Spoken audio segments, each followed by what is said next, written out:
I was merging onto the 405 freeway in Los Angeles, heading to LAX to catch my red-eye flight to Chicago, when my phone buzzed with an incoming text message at exactly 3:42 p.m. on a Tuesday afternoon. The dashboard display showed it was from my brother Marcus, and I naturally assumed he was sending final details about Dad's funeral arrangements. We'd been coordinating the service for 3 days since Dad passed away from his sudden heart attack, and I'd been flying back and forth between my Los Angeles headquarters and our hometown to help with every aspect of the preparations. Traffic was heavy as usual on the 405, so I pulled into the next rest area to read the message safely. What I saw on my phone screen made my blood run completely cold and my hands start trembling. Don't come to Dad's funeral tomorrow. Family only, you're not welcome.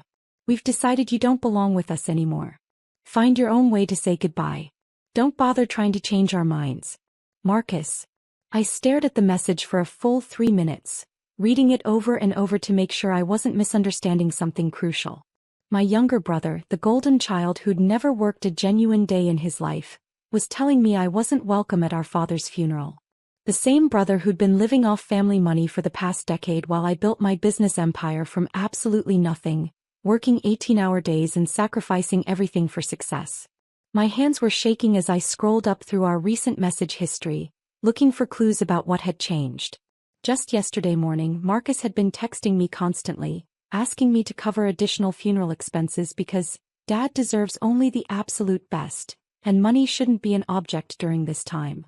I'd immediately transferred $15,000 to Peaceful Meadows Funeral Home for their premium service package, the mahogany casket with brass handles, the elaborate flower arrangements from the city's most expensive florist, the catered reception for 200 people with an open bar and 3-course meal.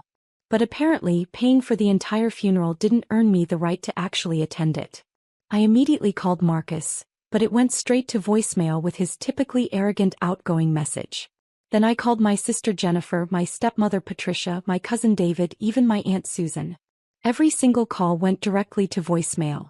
They'd clearly coordinated this together, holding some kind of family meeting where they collectively decided that I was no longer part of the Morrison family.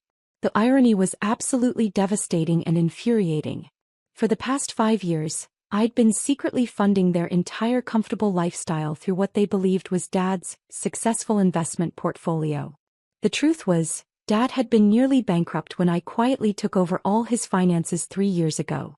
His mounting medical bills, the second mortgage on the family home, Marcus's graduate school loans, Jennifer's wedding expenses, Patricia's shopping addiction, the country club memberships, the luxury cars, everything had been paid for by my funeral home empire, Morrison Memorial Services.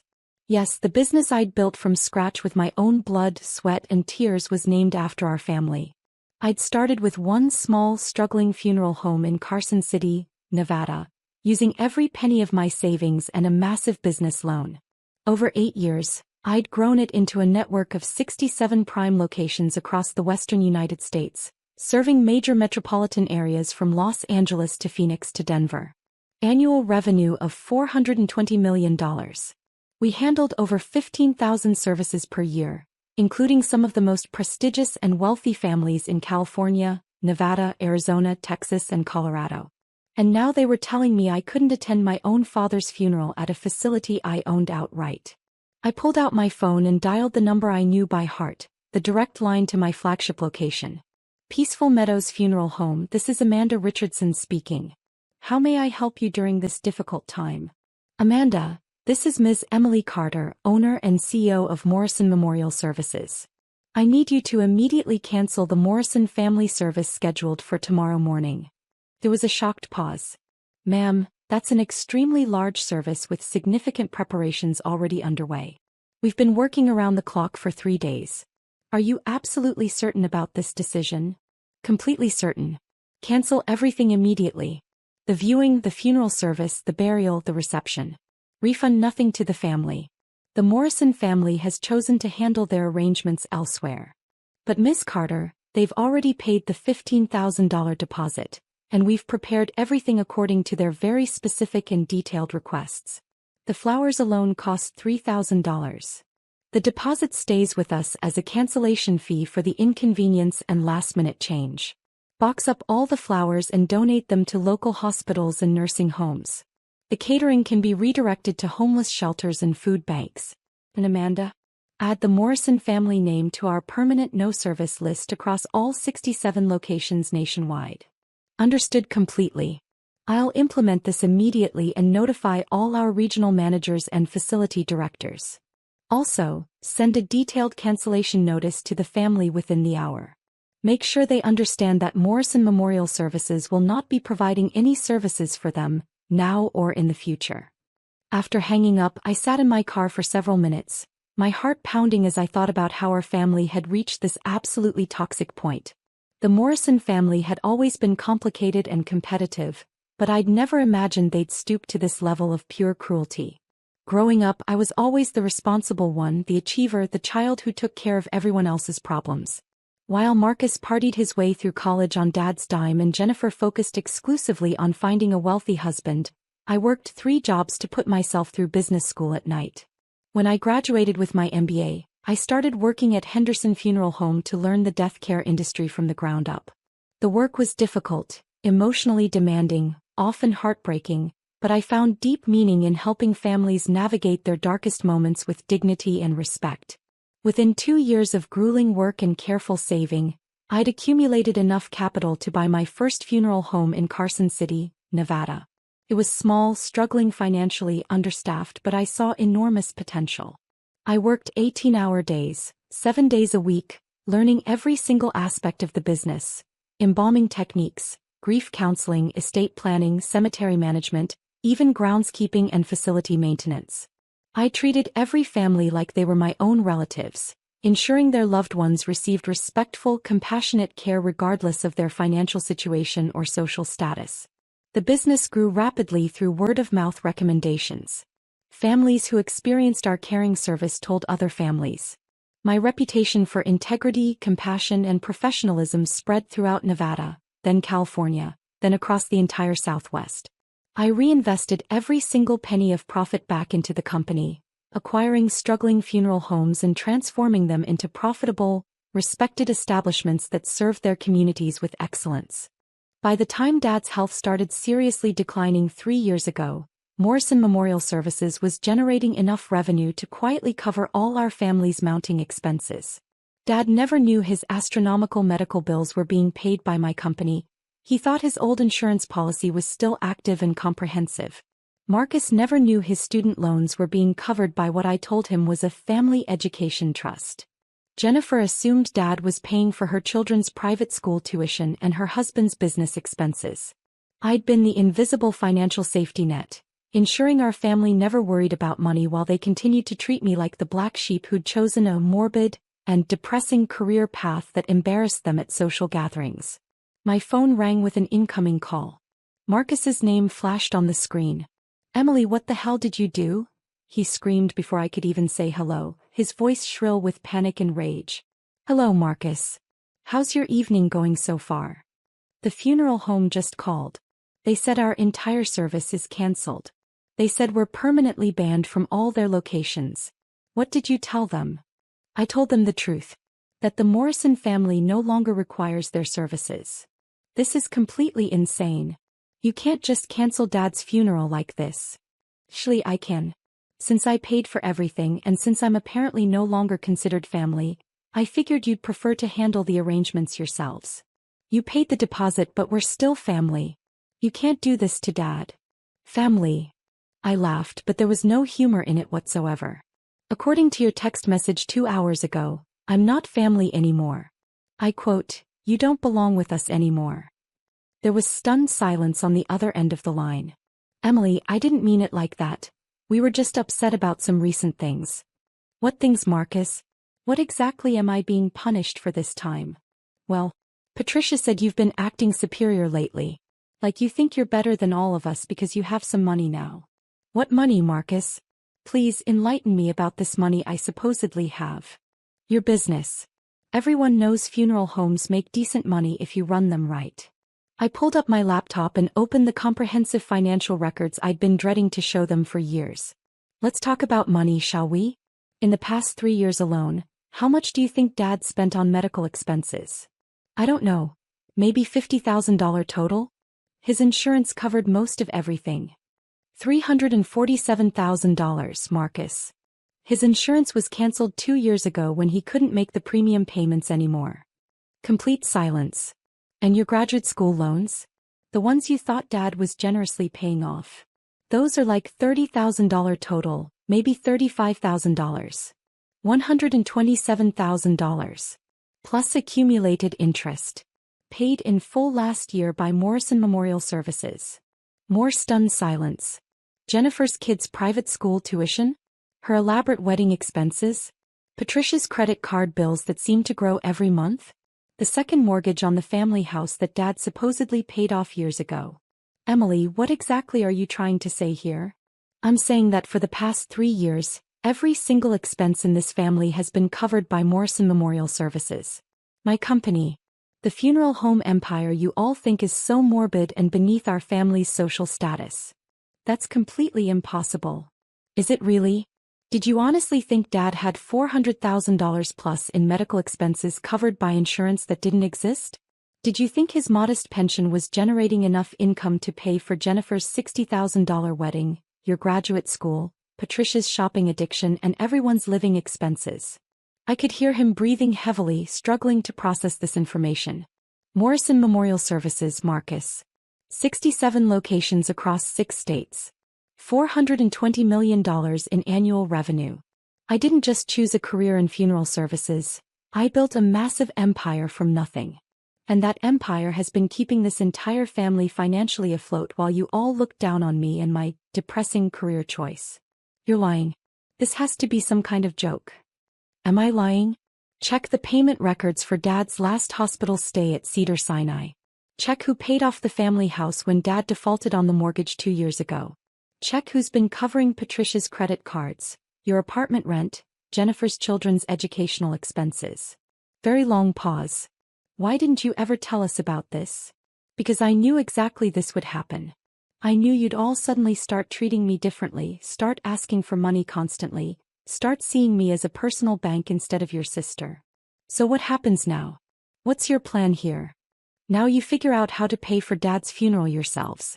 And all those monthly payments that have been magically appearing in your accounts for years? Those stop tonight at midnight. Emily, please. We can't possibly afford Dad's funeral without your help. You should have thought about that before excluding me from the family. We'll just call other funeral homes in the area. I almost laughed out loud. Good luck with that approach. Peaceful Meadows was the only facility in the entire county with availability this week. The next closest option is Henderson Memorial, but they're completely booked solid for the next 6 weeks. You can't do this. Dad deserves a proper funeral service. Dad deserves many things. He deserved children who treated each other with respect and love. He deserved honesty about our family's true financial situation. He deserved much better than what he got from all of us. What do you want from us?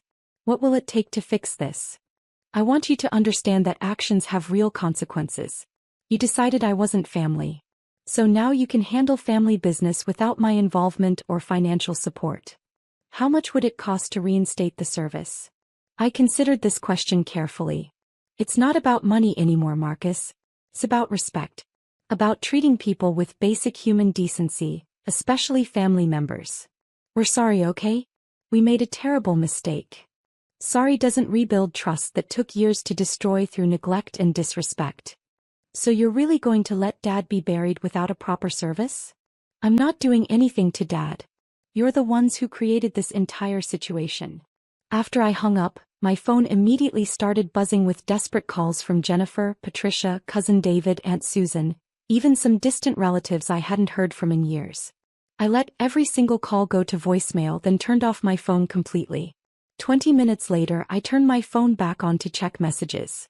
There were 14 voicemails and 37 text messages. I listened to one from Jennifer, who was sobbing hysterically. Emily, please answer your phone. I know we messed up terribly. I know what Marcus said was horrible and unforgivable. But please don't punish Dad because we were stupid and jealous. I decided to call her back. Emily, thank God. Please, we need to talk about this. I'm listening, Jennifer. I know we've been terrible to you. I know what Marcus said about the funeral was cruel and wrong. But please don't punish Dad because we were idiots. I'm not punishing Dad, Jennifer. I'm protecting myself from a family that clearly doesn't value me or my contributions. We do value you. We were jealous, okay? You've always been so successful, so independent, so put together. We felt inadequate and stupid by comparison.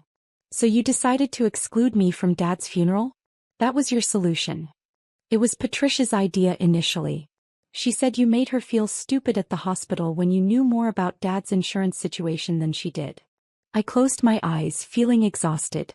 Jennifer, I knew about Dad's insurance because I've been paying his medical bills for 3 years. What do you mean? Everything, Jennifer. Your mortgage payments, your kids' school tuition, Marcus's loans, Patricia's credit cards, the family house payments. All of it. Every expense. Paid by my company for years.